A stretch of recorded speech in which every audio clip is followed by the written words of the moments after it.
जय शिवराय मित्रांनो, आज आपण पाहणार आहोत जागतिक वारसास्थळ असलेल्या वेरूळच्या अद्भुत लेण्या। वेरूळ येथे एकूण 34 लेण्या असून त्यातील 13 बौद्ध, 16 हिंदू तर 5 जैन लेण्या आहेत। लेणी क्रमांक 1 ही येथील सर्वात लहान विहार लेणी असून यात कोरीव काम अजिबात नाही।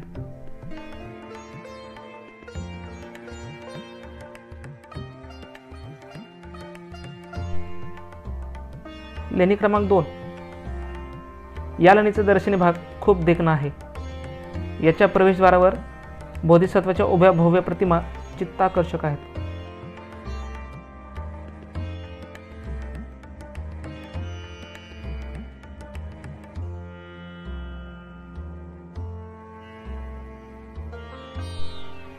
भारतामध्ये सुमारे 1200 लेणी आहेत आणि त्यातील जवळजवळ 800 लेणी या महाराष्ट्रामध्ये आहेत। याचं कारण म्हणजे बेसॉल्ट खडक।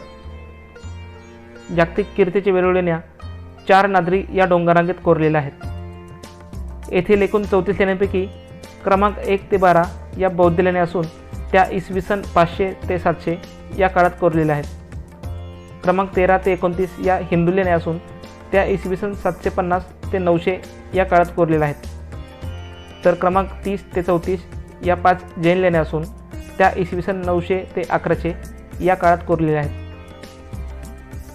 संपूर्ण भारतात तिन्ही धर्मियांच्या एकत्रित लेण्या फक्त येथेच आढळतात। येथील लेण्यांचं दुसरं वैशिष्ट्य म्हणजे या सलग प्रस्तरातून निर्माण केलेल्या आहेत। इतकेच नव्हे तर या लेण्यांचे खोदकाम आधी कळस मग पाया यानुसार पहाडाच्या शिखरापासून प्रारंभ करून पायथ्यापर्यंत येत हे शिल्प साकारलेले आहे। परंतु देशातील बाकीच्या लेण्यांचे खोदकाम पहाडांच्या मध्यभागी झालेले आढळते।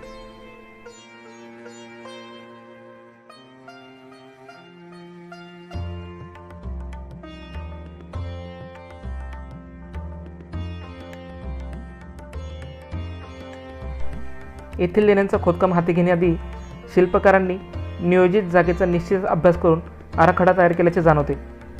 लेणी खोदकामातील भूमितीशास्त्राबरोबरच भूगर्भशास्त्र, पहाडी प्रदेशातील खडकाचा अभ्यास करून येथे कामाला प्रारंभ झाला होता। संपूर्ण लेणी समूहातून हवा प्रकाशाबरोबरच पर्यावरणाचाही अभ्यास करून आम्ही किती प्रगत आहोत हेच जणू शिल्पकारांनी दाखवून दिले आहे। या लेण्यांमध्ये दुर्मिळ असलेल्या इमारतीप्रमाणे मजल्याचे काम हाती घेण्यात आले होते हे विशेष। त्यासाठी जिने, गच्ची, सज्जे अशा प्रकारचे हे पूरक बांधकाम करण्यात आले होते। लेणी क्रमांक 4 या लेणीमध्ये गौतम बुद्ध व अवलोकितेश्वराचे एक दुर्मिळ शिल्प आहे। याशिवाय तारा, भ्रुकुटी तारा यांच्या या लेणीत मूर्ती आहेत। यातच बोधिसत्वाचीही मैत्रीची भव्य मूर्ती आहे।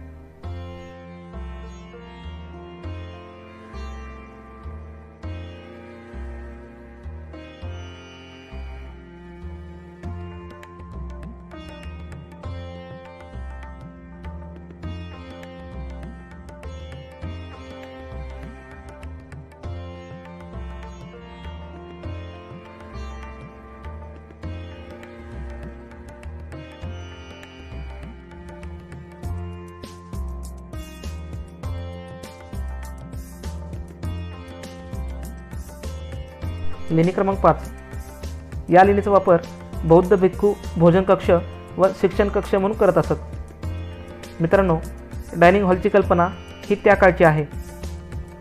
किती प्रगत विचारांचे लोक होते ना त्या काळी। हा महाराष्ट्रातील सर्वात मोठा विहार आहे। याच्या भव्य सभागृहाच्या मधल्या भागास खांबांचा आधार नाही। याच्या दोन्ही बाजूस शाळेतील बेंचप्रमाणे लांब ओट्या असून या लेणीमध्ये बुद्धांची धम्मचक्र मुद्रेतील एक मूर्ती आहे। लेणी क्रमांक 6 ही लेणी म्हणजे एक जंक्शन आहे। कैलास लेणीकडून येणारा रस्ता या लेणीपर्यंतच आहे। लेणी क्रमांक 5 ते 1 या लेण्यांकडे जाण्यासाठी 6 नंबरच्या लेणीमधूनच मार्ग आहे।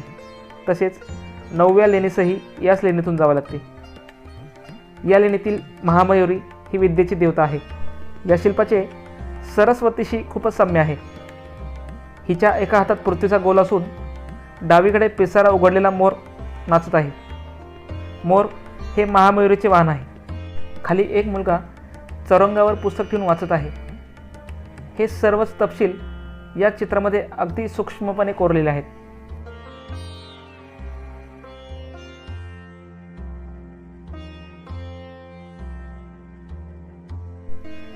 लेणी क्रमांक 7 मध्ये गाभाऱ्यास प्रदक्षिणा पथ आहे. त्याच्या बाजूस मैत्रेय व मंजुश्री यांच्या भव्य मूर्ती आहेत. या लेणीमध्येही तारा व महामौरी या देवतांची उत्कृष्ट शिल्पे आहेत. लेणी क्रमांक 10 ही लेणी विश्वकर्मा लेणी म्हणून ओळखली जाते.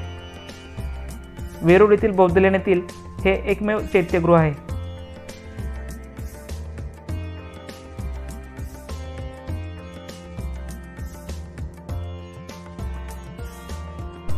यातील सभागृह अर्धवर्तुळाकार आहे. याचे छत लाकडासारखं दिसणाऱ्या दगडी पट्ट्यांनी सुशोभित केलेले आहे. स्तूप हे चैत्याचे सर्वात महत्त्वाचे अंग आहे. वेदिका, अंड, हर्मिका व सर्वात वरती छत्र असे स्तूपाचे 4 भाग आहेत. हर्मिकेत पवित्र अवशेष ठेवण्यात येतात. स्तूपाच्या दर्शनी भागात भगवान बुद्धांची प्रलंबपात आसनातील मूर्ती आहे. त्याच्याबरोबरच पद्मपाणी व वज्रपाणी पण आहेत. समोरील गवाक्षातून बुद्धांच्या मूर्तीवरती मंद प्रकाश पडेल अशी व्यवस्था करण्यात आलेली आहे.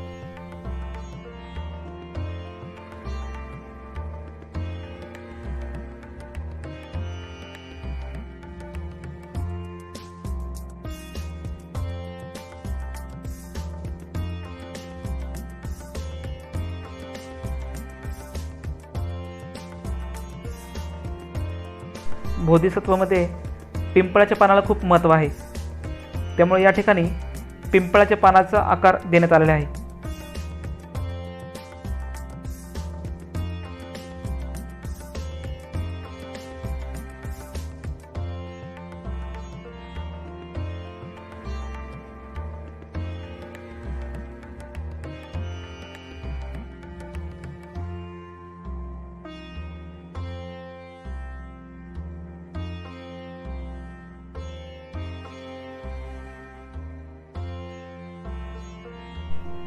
फॅमिली प्लॅनिंगची संकल्पना ही त्या काळात होती.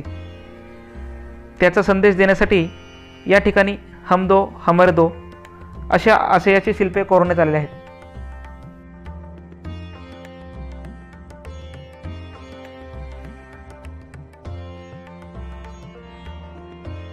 लेणी क्रमांक 11 व 12 या 3 मजली भव्य विहार लेणी आहेत.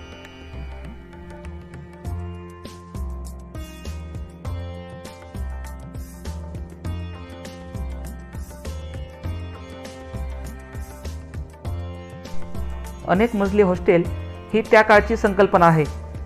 Can you believe it? लेणी क्रमांक 11चे नाव जरी 2 ताल असे असले तरी ती 3 ताळाची लेणी आहे. या दोन्ही लेण्यांची रचना इतर सर्व लेण्यांपेक्षा भिन्न आहे. आधुनिक अनेक मजली अपार्टमेंटप्रमाणे याची रचना आहे.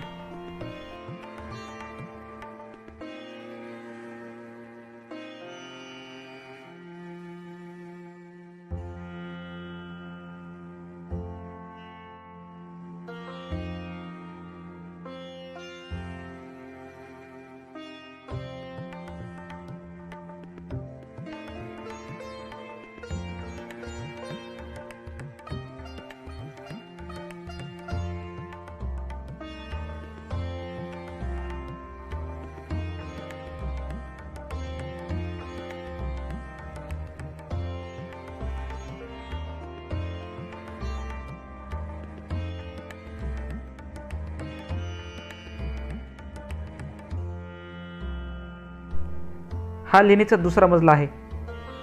या मजल्याचं वैशिष्ट्य म्हणजे बाहेरून जरी या वेगवेगळ्या रूम्स वाटत असल्या तरी आतमध्ये मात्र त्या एकच मोठा हॉल आहे.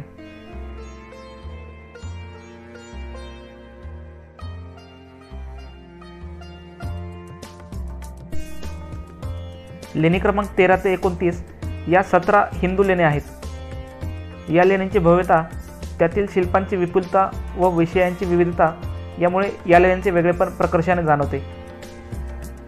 या लेण्यांमध्ये रामायण, महाभारत व पुराणातील अनेक प्रसंग पाषाण काळात कोरलेले आहेत.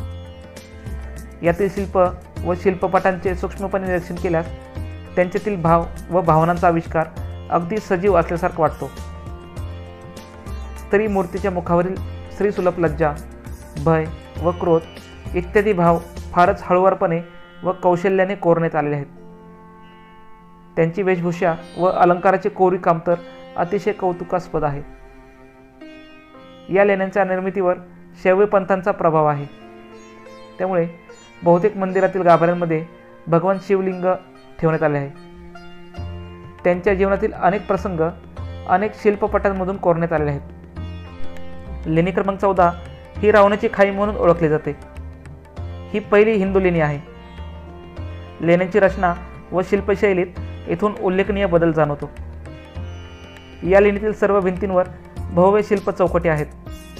त्यातील विविधताही आपल्याला जाणवू लागते. गाभाऱ्याच्या प्रदक्षिणा मार्गात डावीकडील भिंत सप्तमातृकाच्या शिल्प चौकटीने व्यापलेली आहे, ज्याच्या गाभाऱ्यात मूर्ती नाही. गाभाऱ्याबाहेरील सुंदर श्रीद्वारपाल आपले लक्ष वेधून घेतात.